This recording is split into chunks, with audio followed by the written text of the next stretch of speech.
Totally occupied AIMIM की तरफ से ही है। लेकिन अफसोस की बात यह है कि सबसे पूरे इंडिया में सबसे ज्यादा औकाफी जायदादें उत्तर प्रदेश में हैं, लेकिन सबसे ज्यादा इंक्रोचमेंट्स और लूटमार तेलंगाना में हुई, हैदराबाद में हुई, मुस्लिम जमात होते हुए। आम पसमानदा मुसलमानों को मालूम भी नहीं है कि ये वक्फ बिल में आखिर क्या मसाइल है। मसला ये है कि आपको मेरे को अगर एक जीएचएमसी पार्क का कंप्लेन देना है कि वहाँ पे इंक्रोचमेंट हो रहा है, वहाँ पे सही काम नहीं हो रहा है, तो आप और हम दे सकते हैं, लेकिन वक्फ की प्रॉपर्टी की बात आए तो आपका मेरा इख्तियारी नहीं बनता। तो एक वक्फ बोर्ड में अगर एक मुस्लिम औरत अगर आ रही है तो उससे किसको प्रॉब्लम? इतने मर्द हजरात इतने सालों से वक्फ बोर्ड के मेंबर रहे, केयर टेकर रहे, इतने सालों से क्या उखाड़ लिए बोलिए आप? जहाँ तक कि देखिए हैदराबाद की बात करें तो अकॉर्डिंग टू वक्फ का जो फर्स्ट सर्वे है वो ये बता रहा है कि 2072 के करीब वक्फ के इंस्टीट्यूशंस थे, 1700 एकड़ जमीन थी, 1600 एकड़ 60 कुछ जो है इंक्रोच हो गई। अब सवाल ये है कि 1994 से असद ओवैसी साहब खुद वक्फ बोर्ड में एज अ मेंबर है, एमएलए कोटा, एमपी कोटा, उसके बावजूद भी इतनी चोरियां होती रही, इंक्रोचमेंट होती रही। पिछले 77 साल से ये औकाफी जायदादों के केयर टेकर कौन थे? आप थे। आप बताइए आपने क्या किया? हाँ, औकाफी जायदादों का जो असल पर्पस था कि मार्जिनलाइज्ड कम्युनिटीज, ठीक है, सोशली इकोनॉमिकली जो बैकवर्ड मुसलमान है उनको अपलिफ्ट करना। औकाफी जायदादों को अगर सही तरीके से ये लोगों ने इस्तेमाल किया होता तो हमारे भारत में कोई मुसलमान गरीब नहीं होता था। सेंट्रल गवर्नमेंट को ब्लैकमेल किया, स्टेट गवर्नमेंट्स को आप लोग ब्लैकमेल करते हैं, लेकिन आप खुद से मुसलमानों के लिए करते क्या है ये बताइए आप। अरे बीजेपी आरएसएस ने मुसलमानों को उतना नुकसान नहीं पहुंचाया जितने पिछले 77 इयर्स में आप लोगों ने पहुंचाया। वक्फ के जितने भी बेनिफिट्स हुए आप लोगों के हुए, अब जो नुकसान होगा, अकाउंटेबिलिटी होगी, वो आप लोगों को होगी, लेकिन आपके लिए हम रोड पे उतरना। मैं Syed Safdar Ali Moosvi, meme TV prime time पर आज फिर से हमारे साथ मौजूद है एडवोकेट अदनान साहब। अदनान, जिस तरीके से वक्फ प्रॉपर्टीज, जिस तरीके से वक्फ बिल को लेकर फिर से जो मुहिम चल रही है और सुनने में आ रहा है कि बहुत जल्द वो इम्प्लीमेंट होने वाला है, तो उसके बारे में थोड़ा तफसीलात बताइए, क्या है ये चीज़। और मुसलमानों को भी काफ़ी वर्गलाया जा रहा है कि फिर से सड़कों पे उतरना पड़ेगा, तो ये क्या चीज़ है ये? अस्सलाम वालेकुम, मैं आप सबका भाई advocate Adnan Khamar, president all India Pasmanda Muslim Mahaz Telangana.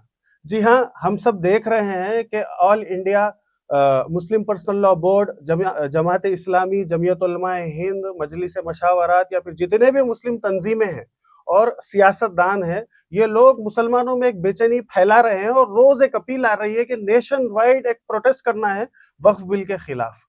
और इसमें जो है सो मुसलमानों के साथ एक बहुत ज्यादा धोखा हो रहा है।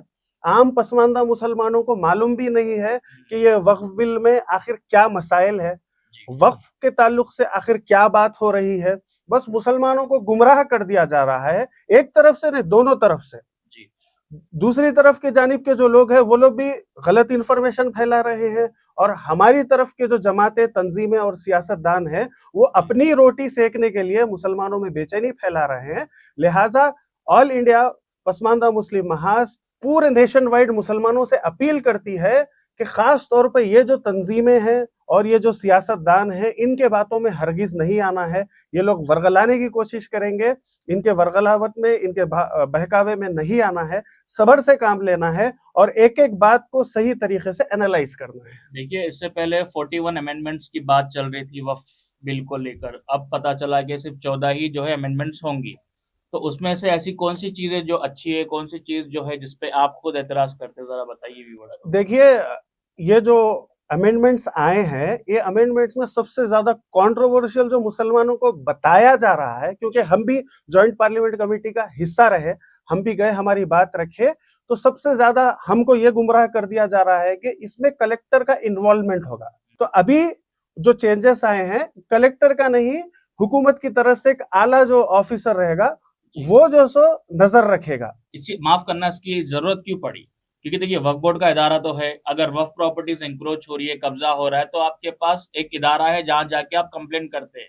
तो ऐसी जरूरत क्या पड़ रही है कि वक्फ बोर्ड के अलावा किसी आईएएस ऑफिसर को जो है या आला ऑफिसर को जो है हुकूमत की तरफ से अपॉइंट करने की जरूरत? देखिए, कलेक्टर का या फिर आला ओहदेदार ऑफिसर का इन्वॉल्वमेंट की इसलिए जरूरत है, मैं 2 डिस्ट्रिक्ट में गया था पिछले 2 साल में। ये 2 डिस्ट्रिक्टों में तकरीबन 3 एकड़ और 3000 गज के 2 बड़े बड़े प्रॉपर्टीज को इंक्रोच कर लिया गया।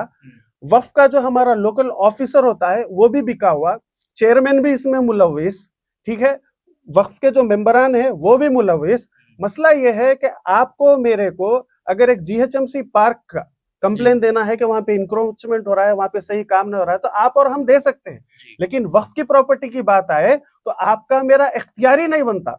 1995 का जो एक्ट है ये वक्फ बोर्ड को सबसे ज्यादा पावर दे दिया, जिसकी वजह से ये ओहदेदार लूट मार कर दिए। अगर कलेक्टर या फिर एक गवर्नमेंट ऑफिसर अपॉइंट होगा तो उसको जवाबदेही देनी पड़ेगी, आरटीआई हम डाल सकते, एक्शन टेकन रिपोर्ट हम कर सकते, या फिर डायरेक्ट हम जाके कंप्लेन कर सकते कि साहब यहाँ पे इंक्रोचमेंट हो रहा, आप जो है सो स्टेप लीजिए, कुछ एक्शन लीजिए। तो उतनी कलेक्टर का इन्वॉल्वमेंट होना उतनी ज्यादा खतरनाक बात नहीं है जितनी ये लोग बता रहे। कलेक्टर आएगा या फिर एक आला ओहदेदार आएगा तो इनके जेबा इनके दुकाना बंद होने वाले हैं, आपको मेरे को फर्क नहीं पड़ने वाला। एक और चीज यहाँ पर यह भी तनकीद की जा रही है कि एक खवातीन के रोल को लेकर, क्योंकि देखिए असदुद्दीन ओवैसी साहब तो ये बोलते हैं कि उनका ख्वाब है, वो देखना चाहते हैं एक मुस्लिम महिला, मुस्लिम खवातीन एज अ प्राइम मिनिस्टर हो। तो एक वक्फ बोर्ड में अगर एक मुस्लिम औरत अगर आ रही है तो उससे किसको प्रॉब्लम है? देखिए, हमारी खवातीन का जो मोर देन 50% हमारी सोसाइटी में कंट्रीब्यूट करती हैं, उनको हिस्सेदारी देना चाहिए, बराबर उनका हक बनता है, उनको आगे आना चाहिए। जितने भी इस्लामी क्या बोलते हैं हुदूद है, इस्लामी आपको जितनी इजाजत देता है आप बिल्कुल आगे आ सकते हैं। तो खवातीन की भी हिस्सेदारी बराबर होनी चाहिए। और दो चीजें, खवातीन की हिस्सेदारी और पसमानदा मुसलमानों की हिस्सेदारी ये बिल में दी गई है, तो हमको चाहिए कि हमें इसमें वेलकम करना चाहिए। इतने मर्द हजरात इतने सालों से वक्फ बोर्ड के मेंबर रहे, केयर टेकर रहे, इतने सालों से क्या उखाड़ लिए बोलिए आप? 82% हैदराबाद के वक्फ प्रॉपर्टीज इंक्रोच हो गए, मोर देन 95% पूरे तेलंगाना के इंक्रोच हो गए। हमारे खवातीन को ये लोग सिर्फ और सिर्फ राशन की लाइनों में आप देख रहे हैं कि जो है सो कैसा जो सो बुरखे वाले खवातीन बिचारियां जो है सो राशन के जो सो लाइनों में ठहरे हुए हैं, बोगस वोटों में ये लोग इस्तेमाल करने जो है सो खवातीन को जो सो शर्म नहीं आती, खवातीन को इज्जतदार हिस्सेदारी देने में ये लोग जो सो कैसा पीछे हटते। जी, जहां तक कि देखिए हैदराबाद की बात करें तो अकॉर्डिंग टू वक्फ का जो फर्स्ट सर्वे है वो ये बता रहा है कि 2072 के करीब वक्फ के इंस्टीट्यूशंस थे, 1700 एकड़ जमीन थी, 1600 एकड़ 60 कुछ जो है इंक्रोच हो गई। अब सवाल ये है कि 1994 से असद ओवैसी साहब खुद वक्फ बोर्ड में एज अ मेंबर है, एमएलए कोटा, एमपी कोटा, और उनका एक हुक्म उनका है वक्फ बोर्ड के ऊपर।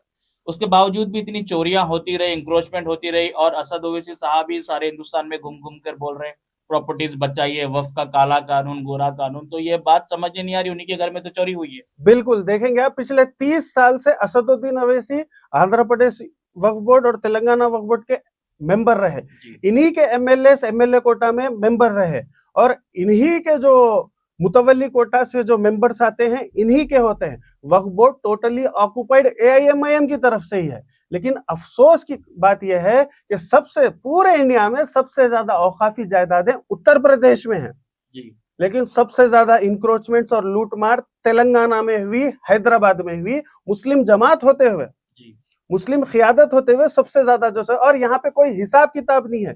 अभी जो बिल आ रही है, ये बिल में जो है सो ऑडिटिंग की, हिसाब किताब की, अकाउंटेबिलिटी की बेहतरीन जो है सो सेक्शंस लाए गए हैं। तो आप देखेंगे तेलंगाना वक्फ बोर्ड में सही तरीके से ऑडिटिंग नहीं होती वक्फ प्रॉपर्टीज की, इनकम कितनी आ रही मालूम नहीं, कितने खर्चे हैं मालूम नहीं, गवर्नमेंट को उनकी तरफ से जो है सो अलग से फंड्स देना पड़ता वक्फ बोर्ड को चलाने के लिए। तो ऑडिटिंग होनी चाहिए, फाइनेंसेस सही तरीके से करना चाहिए, अकाउंटेबिलिटी होनी चाहिए, ताकि सबसे ज्यादा फायदा पसमानदा मुसलमानों का हो। जहां तक कि देखिए बात यूटिलाइजेशन ऑफ वक्फ प्रॉपर्टीज की जब बात आती है, क्योंकि हजारों करोड़ों का असासा होते हुए भी, जैसे कि आपने बताया, मुसलमान खवातीन आज राशनों के लिए लाइन में लगे हुए, तो ये कितनी शर्म वाली बात है सबके लिए, खास करके उन सियासी जमातों के लिए भी जो मुस्लिम बैंक पे जो है पॉलिटिक्स करते हैं। तो जो वक्फ की जायदादें, हजारों करोड़ों की जो जमीनें हैं, उसका यूटिलाइजेशन क्यों नहीं हो? हालांकि सेंट्रल वक्फ काउंसिल की काफी मुहिम है, सेंट्रल गवर्नमेंट की तरफ से भी काफी इनिशिएटिव है कि वो जमीन को यूटिलाइज करो ताकि गरीब मुसलमान तबका उससे कुछ फायदा उठा सके। तो ये क्यों नहीं हुआ? अब देखिए आप, जितने भी हमारे तंजीमें, जमातें और लीडरान हैं, चाहे वो मुस्लिम पर्सनल लॉ बोर्ड हो, जमीयत उलमा हो, जमात इस्लामी हो, या फिर जितने भी हमारे तंजीमें और पॉलिटिशियंस है, ये लोग लोली पुकारा कर रहे हैं कि अब बीजेपी औकाफी जायदादों को नहीं छोड़ने वाली, नजर आ गई, हमको आपको एक होना है। पिछले 77 साल से ये औकाफी जायदादों के केयरटेकर कौन थे? आप थे। आप बताइए आपने क्या किया? हाँ, औकाफी जायदादों का जो असल पर्पस था कि मार्जिनलाइज्ड कम्युनिटीज, ठीक है, सोशली इकोनॉमिकली जो बैकवर्ड मुसलमान है उनको अपलिफ्ट करना, औकाफी जायदादों को अगर सही तरीके से ये लोगों ने इस्तेमाल किया होता तो हमारे भारत में कोई मुसलमान गरीब नहीं होता था, हम सब वेल ऑफ हुआ करते थे। लेकिन ये लोग अपने पर्सनल बेनिफिट्स की खातिर, अपने खानदान, अपने आने वाली औलाद को उसके बेनिफिट्स दिलाने के खातिर सारे पसमानदा मुसलमानों का हक मारे, और अब बोल रहे हैं कि बीजेपी जो है इस पे नजर रखी। वफ का सही तरीके से यूटिलाइजेशन पिछले 77 साल में नहीं हुआ। ये जितने भी तंजीमें आज हमारे रहनुमा होने का दावा कर रही है, एक बार आईने में अपने आप को देखना चाहिए कि ये लोगों ने क्या किया। आप लोग खामोश बैठते रहे, जितने भी हुकूमतें आई, ठीक है, यूपीए की आई, उससे पहले और भी हुकूमतें आई, आप लोगों ने सिर्फ ब्लैकमेल किया, सेंट्रल गवर्नमेंट को ब्लैकमेल किया, स्टेट गवर्नमेंट्स को आप लोग ब्लैकमेल करते हैं, लेकिन आप खुद से मुसलमानों के लिए करते क्या है ये बताइए आप। अब तेलंगाना में भी कांग्रेस की हुकूमत आई, बीआरएस की हुकूमत थी, आप लोगों ने ब्लैकमेल किया। अब कांग्रेस की हुकूमत आई, आप लोग ब्लैकमेल कर रहे हैं। अरे बीजेपी आरएसएस ने मुसलमानों को उतना नुकसान नहीं पहुंचाया जितने पिछले 77 इयर्स में आप लोगों ने पहुंचाया, और फिर हमको वर्गला रहे हैं कि आप रोड पे निकलिए। हालांकि सियासतदान के बच्चे कभी नहीं दिखेंगे, ना सीए एनआरसी में सियासतदान के बच्चे उतरे, ना वफ बिल का जो नया जो काला कानून है उनमें उनके बच्चे नहीं उतर रहे। उतरते तो जज्बात में मुसलमान भाइया, उन पे केसेस बुक होते, जेल में वो चले जाते। बराबर आप देख रहे हैं कि सीए एनआरसी का शाहीन बाग का इतना बड़ा प्रोटेस्ट करे, आज भी नौजवान दिल्ली के जो है सो जेल्स में बंद है। दिल्ली का इलेक्शन हुआ, 2 उम्मीदवारों को मजलिस इत्तेहादुल मुस्लिमीन जेल में बंद है बोल के जो है सो ठहराई, लेकिन वो 2 उम्मीदवारों पे तो रोशनी आई, लोग देखे, लेकिन उनसे हटके और भी लोग अंदर बंद है। आप प्रोटेस्ट पे आम मुसलमानों को, पसमानदा मुसलमानों को वर्गला के आप बाहर निकालते, खुद और खुद की औलाद एसी के रूमों में बैठती। वफ के जितने भी बेनिफिट्स हुए आप लोगों के हुए, अब जो नुकसान होगा, अकाउंटेबिलिटी होगी, वो आप लोगों की होंगी, लेकिन आपके लिए हम रोड पे उतरना, वफ की जायदादों का हमको तो कोई फायदा नहीं हुआ अब तक। तो यानी सिंपल तरीके से यही हुआ कि अब उन पर मुसीबत आ रही है तो आवाम को जज्बात में लाके मजहब के नाम पर, इस्लाम के नाम पर उनको सड़कों पे उतार दिया जाए ताकि वो थोड़ा महफूज रहे। थोड़ी उनको एक जो है सो एक सीनियर रिटायर्ड आईएफएस ऑफिसर थे, उन्होंने कहा था कि ये जो इलीट अशराफिया है, रूलिंग क्लास है मुसलमानों की, उनकी प्रॉब्लम यह है कि हमारी प्रॉब्लम उनकी प्रॉब्लम नहीं है, उनकी प्रॉब्लम सबकी प्रॉब्लम है। ये कहाँ की इंसाफी है बताइए। उनको अगर प्रॉब्लम आए तो वो बताते कि पूरे मिल्लत को प्रॉब्लम है, पूरी उम्मत को प्रॉब्लम है, एक हो जाना है, करना है। वही हमारे जो प्रॉब्लम है, हमारे पास रोजगार नहीं है, हमारे पास खाने को खाना नहीं है, हमारे पास सही तरीके से तालीम नहीं है, हमारे पास सही तरीके से हेल्थ फैसिलिटीज नहीं है, ये प्रॉब्लम हमारे प्रॉब्लम है कुछ भी नहीं है। लेकिन उनके दुकाना बंद हो जा रहे हैं, उनके बिजनेसेस पे छापा पड़ेगा, उनके जेबों में सुराख पड़ेगा, तो ये पूरे मिल्लत की प्रॉब्लम हो गई। तो हमको इससे आगाह होना है। मैं मीम टीवी के जरिए आप सबसे दरख्वास्त करता हूं कि इनके वर्गलाने में मत आइए, इनके बहकावे में मत आइए, सोचिए समझिए, इनसे उल्टा सवाल करिए कि पिछले 77 ईयर्स में इन्होंने कितना लूटा, कितना बचाया, क्या हुआ, वरना आपका भी नुकसान होगा, हमारा भी नुकसान होगा। ये लोग शुरू से सुकून में थे, आगे भी ये लोग सुकून में रहते, परेशानी आपको, मेरे को और हमारे घर वालों को उठानी पड़ेगी।